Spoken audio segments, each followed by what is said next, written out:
Oh, signori, siamo qua in una versione leggermente differente dalle solite. Siamo nel nuovo ufficio della Casaleggio Associati. Siamo qua dentro, una specie di catacomba dove aleggiano gli spiriti, quelli buoni. Noi siamo qua dentro per quasi cospirare, parlare di cose che sono assolutamente proibite fuori o pericolose: onestà, lealtà. Ho sentito un rumore. Lealtà, onestà, queste cose che ormai fuori vengono percepite come rivoluzionarie o eversive. Noi siamo i veri eversori. Io voglio farvi un saluto diverso dagli altri anni, un saluto anche senza rimpianti, perché il 2014, cosa potremmo rimpiangere del 2014 che se ne va? Renzi, le balle di Renzi, che cosa potremmo rimpiangere? Un attentato alla democrazia o alla Costituzione di due partitelli, il PD e il PDL, ve li ricordate? PD-L, il PD-L, sembra cose del passato remoto. Due partiti che si sono uniti per disfare la Costituzione con un partito dove il fondatore dell'Utri in galera ha preso 9 anni per associazione esterna mafiosa e il suo presidente è stato mandato via dal Senato per leggera evasione fiscale, condonata con 4 giorni in un ospizio. È fantastico, questo è un paese meraviglioso. Tutti i parametri sono peggiorati. Guardate che nel 2014 ce lo ricorderemo, forse sarà leggermente meglio del 2015, quindi io ho un sottile ottimismo, perché nel 2014 se n'è andata un po' di produzione industriale, se n'è andato il PIL, si è abbassato, questi dati, crescita, cose che ormai fanno parte di un mondo in decadenza, sono ormai declassati a titoli spazzatura, i nostri BOT, i nostri CCT. Abbiamo una disoccupazione a livelli memorabili, abbiamo 10 milioni di poveri con le code chilometriche della Caritas. È che il problema dei problemi poi non è neanche la mafia di Roma, l'Expo, il Mose, perché ci stiamo abituando a questo marcio, ci stiamo abituando. Forse ci stiamo abituando e non lo percepiamo neanche più, è la percezione quello che ci arriva. Ecco perché bisogna parlare sottovoce, è una percezione strana. E allora forse il 2015 ci porterà forse dei risultati straordinari. Può darsi che Lebettino si toglierà di mezzo, magari con le Olimpiadi, allenandosi ai 100 metri a ostacoli, quando sarà rincorso dalla popolazione. Forse avremo una grande soddisfazione per raggiunti limiti di età, che Napolitano, che ha condiviso questo sfacelo e anche leggermente sponsorizzato, si toglierà da questa posizione molto molto precaria che ha oggi come Presidente della Repubblica, e magari Forza Italia o Forza Mafia, chiamatela come volete, non ci sarà più, avrà prefissi telefonici e forse succederà qualcosa. Questo qualcosa non bisogna spargere la voce, succederà qualcosa. Succederà che noi l'abbiamo già fatta succedere. Noi in Parlamento ci hanno preso in giro, ci hanno messo in un angolo, andiamo sui tetti, facciamo provocazioni, cerchiamo di far conoscere quello che succede veramente dentro del comma 5 che modifica il comma 7, del comma 9, del comma 11, della legge 45, poi vai a vedere chi è, cos'è, non si sa. E allora noi stiamo cercando di siamo nati da una legge popolare e stiamo adesso coadiuvandoci tutti, coi banchetti in tutta Italia, con una legge popolare, di iniziativa popolare. Siamo nati da quello noi. Vi ricordate, era il 2009, il primo V-Day, 2007 forse qui perdo il senso del tempo. Il primo V-Day, che siamo apparsi con una legge popolare, di iniziativa popolare, via i parlamentari condannati, 2 legislature, se no ti fai le combricole, voto di preferenza per la legge elettorale. Ma anni fa, sembrano anni luce, Dio mio. E adesso di nuovo con una legge popolare. Noi siamo quelli per la democrazia dal basso, condivisa. Non vi chiediamo né voti né niente. Guardate, fate quello che credete più opportuno, per l'amor di Dio. Se volete, invece, il movimento vi apre le braccia se collaborate, se vi impegnate un po', o continuate a dar deleghe a questa gente qui. Io non lo so come andremo a finire.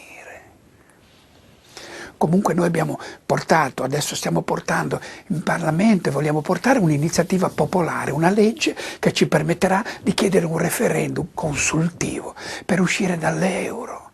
E allora perché renderci schiavi con la nostra? Vogliamo diventare un paese, ma ora lo dico,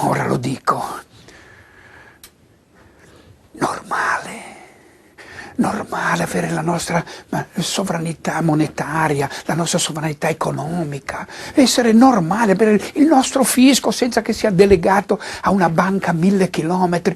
Lo so che è chiedere una cosa gigantesca. Vogliamo rimanere in Europa bella, diversa, con i francesi, con i tedeschi,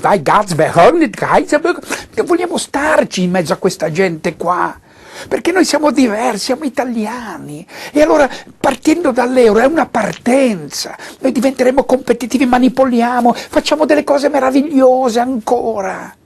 E allora perché continuare a pensare di non avere un piano B? Questo è il piano B, l'unico che c'è in Italia, e il piano B è del Movimento 5 Stelle. E allora è una partenza, poi ci sarà da riformare la burocrazia, ci sarà da riformare le tasse, avere delle tasse più eque, ma è normale, questo lo faremo con i decreti che hanno usato loro, lo faremo in brevissimo tempo, legge anticorruzione, proteggeremo il Made in Italy, la piccola e media impresa, faremo il reddito di cittadinanza, Dio mio, il reddito di cittadinanza, bisogna non farti sentire, non facciamoci sentire. Vuol dire che se uno perde il lavoro può avere la possibilità in 3 anni di avere 3 lavori e se non accetta perdere il reddito di cittadinanza, l'abbiamo fatto, abbiamo le coperture, abbiamo tutto, in modo che nessuno deve rimanere indietro. Dio mio, che concetto nella politica! Quindi che rimpianti avremo? Non lo so che rimpianti.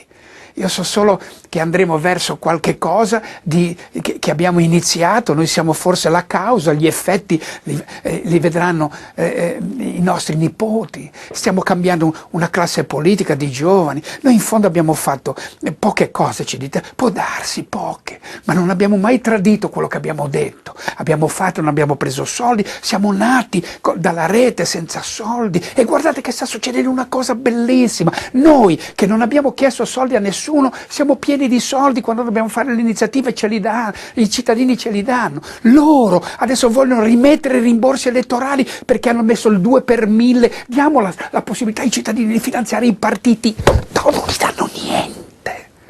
E allora abbiamo avuto sempre ragione. Siamo stufi anche di avere sempre ragione. Io non voglio imporvi nulla. Giudicate voi. Io voglio lasciarvi in modo sereno però. Voglio leggervi una piccola parabola, chiamiamola parabola, ma è una fiaba, voglio dire, non degli ultimi, ma di Calvino, scritta qualche decennio fa. Ora, io credo che questa è proprio l'illustrazione, proprio di come non è cambiato niente da 20-25 anni fa, quando l'ha scritta Calvino, a oggi. È veramente straordinaria. Provo a leggerla, anche se non sono un fine dicitore, per l'amor di Dio. C'era un paese dove erano tutti ladri, provate a indovinare che paese è. La notte ogni abitante usciva coi grimaldelli e la lanterna cieca e andava a scassinare la casa di un vicino. Rincasava all'alba carico e trovava la casa svaligiata. Fantastico. E così tutti vivevano in concordia e senza danno, poiché l'uno rubava all'altro, e questo a un altro ancora, e così via, finché non si rubava a un ultimo che rubava al primo. Il commercio di quel paese si praticava solo sotto forma di imbroglio, e da parte di chi vendeva e da parte di chi comprava. Il governo era un'associazione a delinquere ai danni dei sudditi. Ci sono delle strane assonanze. E i sudditi, dal canto loro, badavano solo a frodare il governo. Così la vita proseguiva senza inciampi e non c'erano né ricchi né poveri. Ora, non si sa come, accadde che nel paese si venisse a trovare un uomo onesto. La notte, invece di uscirsene col sacco e la lanterna, stava a casa a fumare e a leggere romanzi. Venivano i ladri, vedevano la luce accesa e non salivano. Dio mio, questo fatto durò per un poco, poi bisognò fargli comprendere che se lui voleva vivere senza far niente non era una buona ragione per non lasciar fare agli altri. Ogni notte che lui passava in casa era una famiglia che non mangiava l'indomani. Di fronte a queste ragioni l'uomo onesto non poteva opporsi, prese anche lui a uscire la sera per tornare all'alba, ma a rubare non ci andava. Onesto era e non c'era nulla da fare, andava fino al ponte e stava a vedere passare l'acqua sotto. Tornava a casa e la trovava svaligiata. In meno di una settimana l'uomo onesto si trovò senza un soldo, senza di che mangiare, con la casa vuota. Ma fin qui poco male, perché era colpa sua. Il guaio era che da questo suo modo di fare ne nasceva tutto un cambiamento, perché lui si faceva rubare tutto e intanto non rubava a nessuno. Così c'era sempre qualcuno che rincasando all'alba trovava la casa intatta. La casa che avrebbe dovuto svaligiare lui era intatta. Fatto sta che dopo un poco quelli che non venivano derubati si trovarono ad essere più ricchi degli altri e a non voler più rubare. E d'altronde quelli che venivano per rubare in casa dell'uomo onesto la trovarono sempre vuota. Così diventavano poveri. Intanto quelli diventati ricchi presero l'abitudine che anche loro di andare la notte sul ponte a vedere l'acqua che passava sotto. Questo aumentò lo scompiglio, perché ci furono molti altri che diventarono ricchi e molti altri che diventarono poveri. Ora i ricchi videro che andare la notte sul ponte dopo un po' sarebbero diventati poveri e pensarono: paghiamo dei poveri che vadano a rubare per conto nostro. Si fecero i contratti, furono stabiliti i salari, le percentuali e naturalmente sempre ladri erano e cercavano di ingannarsi gli uni con gli altri, ma come succede i ricchi diventavano sempre più ricchi e i poveri sempre più poveri. C'erano dei ricchi così ricchi da non aver più bisogno di rubare per continuare a essere ricchi, però se smettevano di rubare diventavano poveri perché i poveri li derubavano. Allora pagarono più poveri dei poveri per difendere la roba dagli altri poveri e così istituirono la polizia e costruirono le carceri. In tal modo, pochi anni dopo l'avvenimento dell'uomo onesto, non si parlava più di rubare o di essere derubati, ma si parlava solo di ricchi e poveri. Eppure erano sempre tutti ladri. Di onesti c'è stato solo quel tale che era morto subito e di fame.